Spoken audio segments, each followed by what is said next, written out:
অন্তর্বর্তী সরকারের উদ্দেশ্যে বিএনপি চেয়ারপারসনের উপদেষ্টা সৈয়দ মোয়াজ্জেম হোসেন আলাল বলেছেন, জুলাই আগস্টের বিপ্লব পালনের সঙ্গে সঙ্গে ফ্যাসিবাদের দোষরদের গ্রেফতার করে নির্বাচনের সুষ্ঠু পরিবেশ নিশ্চিত করতে হবে।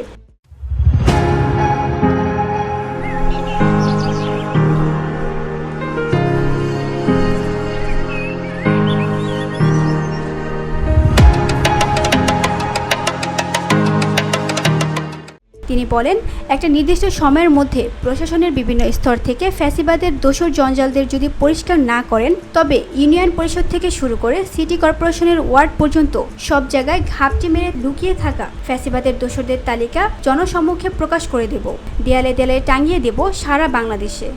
একটা নির্দিষ্ট সময়ের মধ্যে প্রশাসনের বিভিন্ন স্তর থেকে ফ্যাসিবাদের দোষর এই জঞ্জালদের যদি পরিষ্কার না করেন, বঙ্গভবন থেকে শুরু করে ইউনিয়ন পরিষদ, গণভবন থেকে শুরু করে সিটি কর্পোরেশনের ওয়ার্ড পর্যন্ত সব জায়গায় ঘাপটি মেরে লুকিয়ে থাকা এই ফ্যাসিবাদের দোষরদের তালিকা প্রকাশ করে দেব। প্রায় 10 মাস শেষ হওয়ার পথে আপনারা এখন পর্যন্ত তেমন কিছু জনগণকে দেখাতে পারেননি। পদে পদে মানুষকে হতাশ করেছেন, জিনিসপত্রের দাম কমেনি, গ্যাসের সংকট অনেক বেশি হয়েছে, বিদ্যুতের লোডশেডিং বেড়েছে, পানির সরবরাহ আগের মতো সুন্দর এবং পরিচ্ছন্ন নেই, বর্জ্য ব্যবস্থাপনায় আপনারা ত্রুটি করেছেন। শুক্রবার জাতীয় প্রেস ক্লাবের সামনে অপরাজয় বাংলাদেশ নামক এক সমাবেশে তিনি একথা বলেন।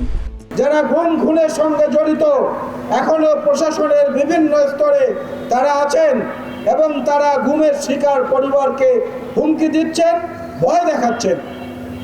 অর্থাৎ আন্তর্জাতিকভাবে স্বীকৃত হয়ে গেছে যে এই সরকারের প্রশাসনের রন্ধ্রে রন্ধ্রে এখনো ফ্যাসিবাদের দোসররা দাপটের সাথে রয়ে গেছেন। তারা এখনো ভুক্তভোগীদেরকে, মা বোন সন্তান হারিয়ে যাওয়ার পরিবারগুলোকে এখনো হুমকি দিচ্ছেন, আইনের দ্বারস্থ হতে বাধা সৃষ্টি করছেন। 10 মাসও প্রায় শেষ হওয়ার পথে আপনারা তেমন কিছু জনগণকে দেখাতে পারেননি, হতাশ করেছেন মানুষকে পদে পদে। জিনিসপত্রের দাম কমে নাই, গ্যাসের সংকট অনেক বেশি হয়েছে, বিদ্যুতের লোডশেডিং বেড়েছে, পানি সরবরাহ আগের মতো অত সুন্দর পরিচ্ছন্ন নেই, বর্জ্য ব্যবস্থাপনায় আপনারা ত্রুটি করেছেন।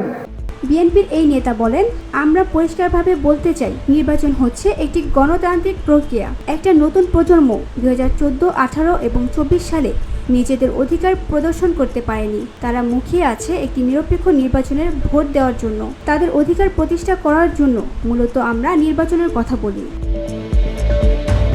VOD Bangla news desk.